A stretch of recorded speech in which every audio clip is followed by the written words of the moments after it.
Welcome in Chin Coleman, and Anthony, you want to start us off? Hey Chin, I hope you're doing well. I guess just to start, obviously it's going to be the first time you play against Mississippi State this season. What do you see out of Mississippi State? And just yeah, Tough team. Very tough team. Um, Tough on the glass. They got three guys that almost average 2 rebounds or more on the offensive glass. Um, and they also have a dynamic can get in the guard and Hubbard. I mean, he's small in size, but he's got a big game, big time game. Um, they're a good team, top 25 team. Um, uh, what can I say? I mean, it's the SEC. It is what it is, man. Uh, there's no gimmies, there's no letdowns, there's no. You got to take what you want in this game, man. And in order to do something you've never done, you got to get something you've never gotten. You got to do something you've never done. So we're at that mindset right now. Is that it's Mississippi State, but we're trying to accomplish a goal. yeah. And Coach Kyle and I mean everybody on the staff has really talked about how much you guys have just really enjoyed coaching this group. Just what about this group has made them so enjoyable to coach this season? And yeah, In life, man, in life, and we call the court the box of life, right? And what happens on the court also happens in life. And so in the box of life, there's there's going to be ups, downs, hardships, triumphs, and it's always about the response, right? As a parent, as a basketball player, as a human being, as a brother, as a dad, as an uncle, it's always about the response. And so the thing that I love most about coaching this team is the response, right? We've been in a 12 round heavyweight fight and we've got hit with a bunch of different knockout punches and we've always gotten up and we've always responded. Like this team is continuing to hunt, this team is continuing to fight, and that makes it fun. That makes coaching. I mean, listen, bro.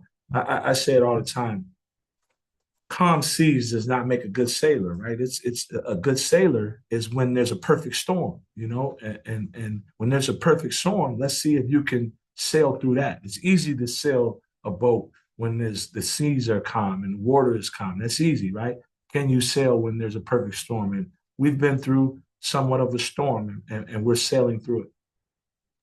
and then last one for me for now, just we're starting to see some guys kind of announce that they're planning on entering the portal if their seasons have come to an end at this point. Just as you guys kind of prepare to look into the transfer portal, just or maybe kind of what you're looking for and guys that you're trying to get out of there, and just how do you kind of navigate that kind of recruiting? We've kind of been working on the portal in the parking lot, so to speak, because obviously our goal is to, keep the main thing, and that's complete this season on a high note.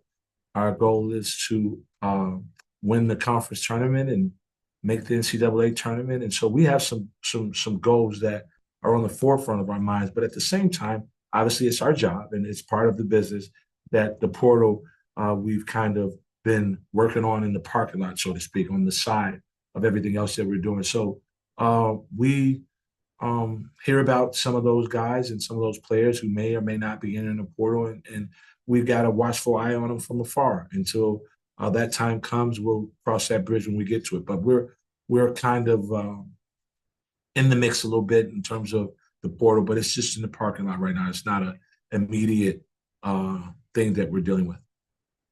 Connor.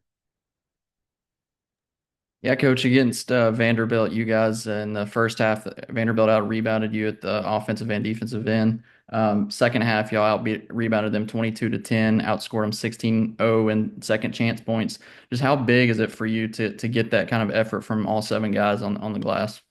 Well, hopefully this game, we won't have that effort until the second half. That needs to be a constant effort in the first half because this is a team that we're about to play in Mississippi State that really attacks the offensive glass. So we were able to respond, right? Again, It's always about the response. We talked about that at halftime, and guys stepped up to the challenge and respond. And as you can see, the one who really accepted that challenge was TB. I mean, TB flew around like his motor was unbelievable. He flew around and tracked down balls way out of his area. Just the motor and the effort. We're going to need that times 10 in this game because they have a couple guys that played with an equal motor and effort, and maybe I don't know if you can say someone is as equal as athletic as TB, but someone that has some above average athleticism. But we're going to need that effort. Happy that we were able to respond because we needed to win that game. And so from the first half to the second half, we were able to respond in a couple different areas, and that was one of them. And so we were able to get a big time win that was much needed. Then I wanted to ask about the latest on Adu Thero. Obviously, he's missed the last handful of games. Do y'all expect him to be back? Is he going to at least be with the team tomorrow, or what's the latest on him? To my knowledge, nothing has changed. That would be obviously another question for our medical staff. But the SEC report will come out very soon. So, but to my knowledge, there's been no changes in his status. Jackson. Hey, Chin, you mentioned Josh Hubbard. I think he over 60%, 75% of his points are either threes or free throws. What's the key to maybe cutting off a guy that can hurt you outside and get to the free throw line, attack the paint? We got a couple different things schematically on the defensive side that we're going to do with him.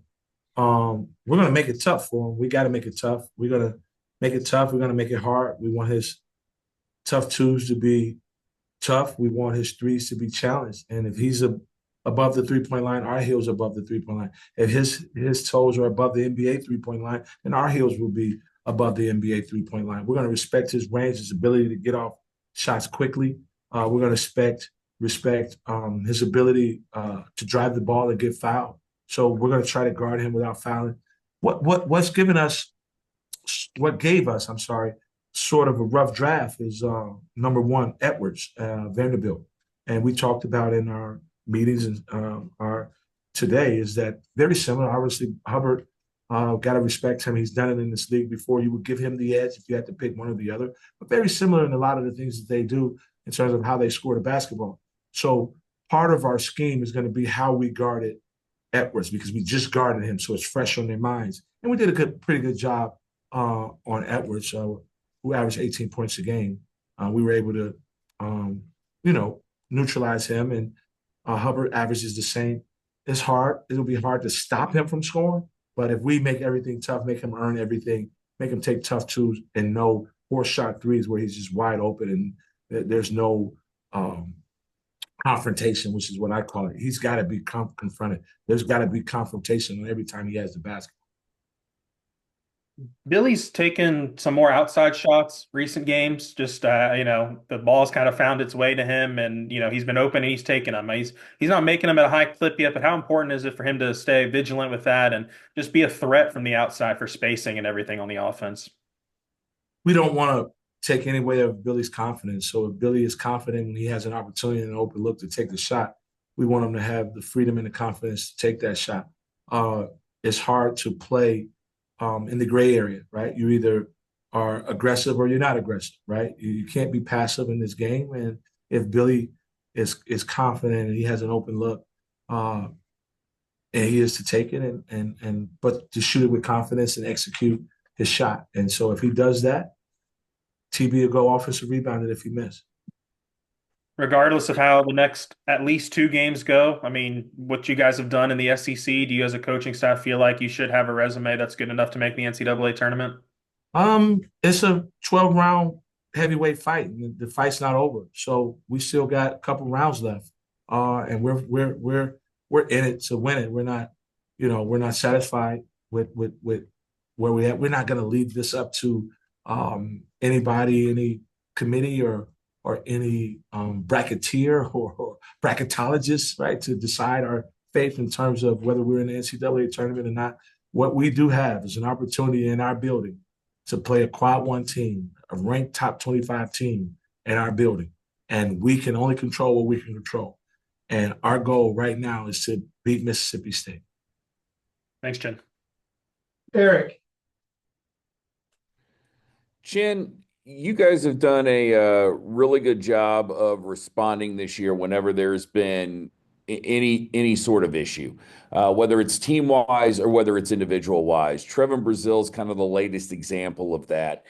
When you look at his game, the game that he had against Texas, the game that he had against Vanderbilt, how do you get him to have that kind of performance, not necessarily have a double-double, but have that kind of performance again against a team like Mississippi State? Just give him the freedom and the space, the air and opportunity, basically. And he's gotten that, and he's getting that, and he understands that he has that. He understands that he's got the air, he's got the opportunity. It's up to him to take advantage of the position that he's in right now, right? And he's taking fully advantage of that. You're right. And his last game, if he can just build off of that, this thing can go a long ways. If he could just build off of that and remember that motor, that engine, and play with that kind of passion, that kind of athleticism. There's not many people in the country that can do some of the things Trevin Brazil can do. And we're fortunate enough to have him on our team. We're happy that he's hung in there with us as a staff. And after the Vanderbilt game, I thanked him personally because he could have went in the tank, right? And because the air and opportunity wasn't there, or whatever the case may be. But he's been a real professional, and this is what professionalism looks like, right? Stay ready so you don't have to get ready. And when your number is called, you answer the bell. So again, I want to thank TB on air here. No, is there something to be said where it seems like in just watching him, the more involved he is offensively, that's when you see him play better on defense. That's when you see him really start to become a vacuum and clean the glass. Is there something to be said about for some players, not even specifically Trevin, where if they're making shots, for some reason it starts to affect other parts of the game, which I know you guys stress, even if you're not making shots, you can still affect the game in other ways. But what is kind of the correlation for that between with I'll tell you that trend is a lot more easier when you're making shots. It's easier to say to rip and run around and dive on the floor and all of that. Like, you want your players to do that, but when you're making shots, it's a lot more easier, right? So you're right. I think that trend is worldwide. That's across the board. When guys are making shots, they feel more involved. So they're probably apt to do more for you on the other end, as long as they're involved offensively. Like, right, we like to give guys the freedom offensively so that we can get them to do those things. And so I think that you're right. That trend is kind of across the board, and that's no different from TB, no different from Z or any other player around the country. If you're making shots, they'll be more apt to give you a little bit of dirty work. And last one for me, you guys, it was announced you guys are going to go play in Chicago. You're going to go play Duke on Thanksgiving. You being a guy from that area, what does it mean personally to you to get to go take Arkansas and be a part of that in your hometown? It's always a amazing, blessed opportunity to go home and to play in the building that I grew up watching basketball and watching Michael Jordan and being a part of that whole dynasty. It's always a pleasure and a treat for me to have the opportunity to now coach on the sideline in that building. So I get a chance to go home, be around family and friends, and my family and friends give me a headache, right? Because now I got to figure out how I'm going to get 1,000 tickets. I don't know how I'm going to get 1,000 tickets, and someone's always left out. But when the game tips up, it's the game, right? And so try to handle the other stuff way before preparation for that game so that you won't have to deal with it. But for me, it's a blessing. It's a play Duke, obviously. That's why Coach Cal is here, and that's why our staff is here, so that Arkansas can be in those kind of games, in those kind of arenas and atmosphere. That's why Coach Cal is here, because you get those unbelievable, very few opportunities. Anything else for Coach? All right, Coach, really appreciate your time. Thank you so much. Thanks, guys.